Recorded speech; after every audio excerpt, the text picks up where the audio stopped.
The sting operation news, सत्याचे दुसरे नाव, अन्यायावर लेखणीचा घाव. आजच्या विज्ञान युगात मोबाईल माणसाच्या जीवनातील अविभाज्य घटक बनला आहे. परंतु त्याच मोबाईलच्या अतिवापरामुळे मानसिक आरोग्यावर गंभीर परिणाम होत असून लहान मुलांपासून ते मोठ्यापर्यंत सर्वांच्याच आयुष्यात धोक्याचा घंटा वाजू लागला आहे. मोबाईल ही गरज आहे, पण व्यसन होऊ नये या वास्तव्याची जाणीव करून देण्यासाठी गोंदिया येथील आदर्श कॉलनीमध्ये राहणारी प्राची प्रमोद गुर्दे यांनी गणपतीच्या देखाव्यातून अनोखी जनजागृती केली. आज शाळकरी मुलं अभ्यासाऐवजी मोबाईलमध्ये रमली आहेत. सततच्या स्क्रीनिंगमुळे डोळ्यांचे आजार, मेंदूवर ताण, चिडचिड, सामाजिक एकटेपणा अशी लक्षणे दिसू लागली आहेत. तरुणाई नैराश्य, चिंता, झोप न लागणे अशी लक्षणे वाढत आहेत. मोठ्यांमध्ये संवादाऐवजी फक्त मोबाईलचं व्यसन वाढत असल्याने कुटुंबातील नाते तुटण्याच्या मार्गावर आहे. तर मोबाईल आजच्या युगात जेवढा फायदेशीर ठरत आहे तेवढाच त्याचा धोकाही वाढला आहे. याचाच आढावा घेतलाय आमचे प्रतिनिधी सुनील कावडे यांनी.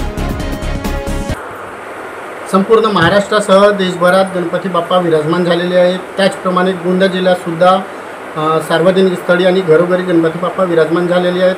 त्याचप्रमाणे गोंदिया शहरातील गुर्दे कुटुंबियांनी सुद्धा घरी गणपती बाप्पा विराजमान केले आहेत. त्यांनी काही थीम साकारली आहे. आपण पाहू शकता त्यांनी मोबाईलबद्दल काही चांगले आणि काही वाईट दुष्परिणाम साकारले आहेत. याबद्दल आपण समोर जाणून घेऊया प्रमोद भाऊ गुर्दे यांच्यासोबत.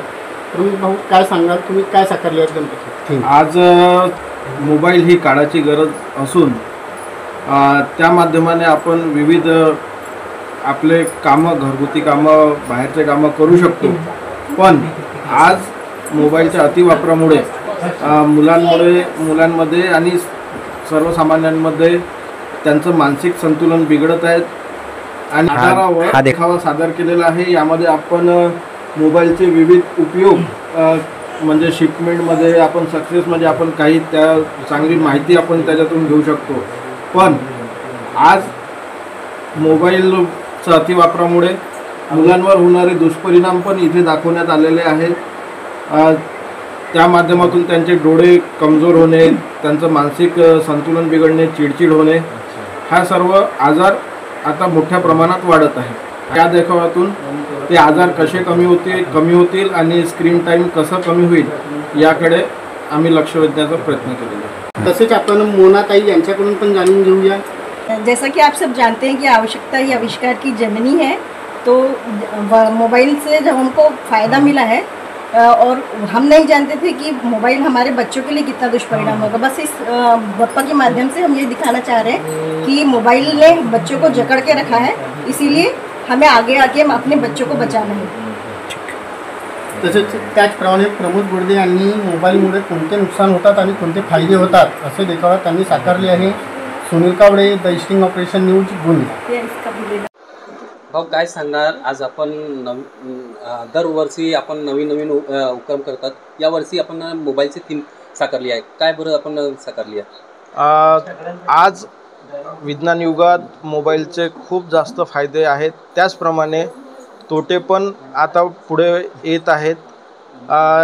या अनुषंगाने, या थीमच्या अनुषंगाने आम्ही सांगण्याचा प्रयत्न केला आहे की मोबाईलचा वापर तर आवश्यक आहेच, पण मोबाईलच्या अतिवापरामुळे लोकांचं, लहान मुलांचे मानसिक संतुलन बिघडत आहे. त्यामुळे विविध आजारांना सर्वांना समोर जावे लागत आहे.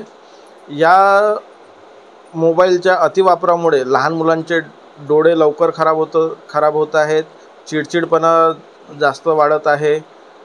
फॅमिली सोबत जे टाईम स्पेंड करायला पाहिजे होतं ते टाईम आता ते मोबाईलमध्ये वापरत आहेत. या सर्व गोष्टींमुळे सर्वसामान्य म्हणजे लोकां आणि मुलांमध्ये फॅमिलीप्रती भाव कमी होत आहे, प्रेम कमी होत आहे आणि मोबाईलच्या आहारी गेल्यामुळे याचे दुष्परिणाम पुढे येते. आज आपण आपल्या घरी घरगुती गणपती साकारले आहेत आणि नवीन थीम तयार करण्यात काय आपल्याला अशी कल्पना आली? बस लहान मुलामुळे ते मोबाईल जास्त वापरतात, त्यांच्यामुळे हा देखावा गणपतीला केलेला आहे. आणि लहान मुलांनी जे आहे कमीत कमी मोबाईल वापरायला पाहिजे आणि तसेच फॅमिलीने सुद्धा त्यांच्याकडे मोबाईल कमी वापरून त्यांचं स्वास्थ्य आणि डोळ्यावर परिणाम होते ते तरी पिढींना समजायला पाहिजे, आईवडिलांना, त्या हिशोबाने कमीत कमी मोबाईल लहान मुलं वापरायला पाहिजे. हिंदी बोलेंगे बेटा मराठी बोलेंगे? हिंदी. क्या नाम है बेटा तेरा? पार्थ. क्या बताएंगा यहाँ पे बापा के माध्यम से मोबाइल के दुष्परिणाम यहाँ पे बताए गए, क्या बताएंगे इसके बारे में? ये दिखा रहा है कि हम बच्चों, बताओ तुम. ये दिखाना चाहते हैं कि हम बच्चों पे क्या इस मोबाइल का असर पड़ता है, यानी हम लोग पे क्या गलत असर हो रहा है, हम लोग चीज़ें छुपाते जा रहे हैं, ये बताने का प्रयत्न करना चाहता है मोबाइल से. पर अच्छे गुण भी, मोबाइल से कुछ अच्छी चीज़ें भी बताना चाहता है. जैसे कि हम वेबसाइट्स पर कुछ गेम्स भी खेलते हैं वैसा है, और एक अच्छी चीज़ में हम लोग इससे पढ़ते लिखते हैं. धन्यवाद. आजच्या विज्ञान युगामध्ये मोबाईल ही काळाची गरज झालेली आहे. परंतु मोबाईलमुळे आज आपल्याला बरेचसे दुष्परिणामसुद्धा आपल्याला समोर येत आहे. आईवडिलांसोबत मुलंसुद्धा मोबाईलचा खूप जास्त उपयोग करत आहे आणि त्या मोबाईलच्या उपयोगामुळे मुलांचं बाहेर खेळणं हे बंद झालेलं आहे. मोबाईलवर मुलं गेम खेळत आहेत. त्याचप्रमाणे मुलांच्या डोळ्यावरसुद्धा याचा खूप जास्त परिणाम होतो आहे. आणि जुन्या काळामध्ये जेव्हा मोबाईल नव्हते तेव्हा मुलं आजी आजोबांसोबत आईवडिलांशी खेळायचे किंवा घराबाहेर खेळायचे. पण आज हे सर्व आपल्याला बघायला नाही मिळत आहे. मुलं हे मोबाईलमध्येच खूप जास्त गुंतलेले आहे. Sunil Kawade, the sting operation news, Gondia.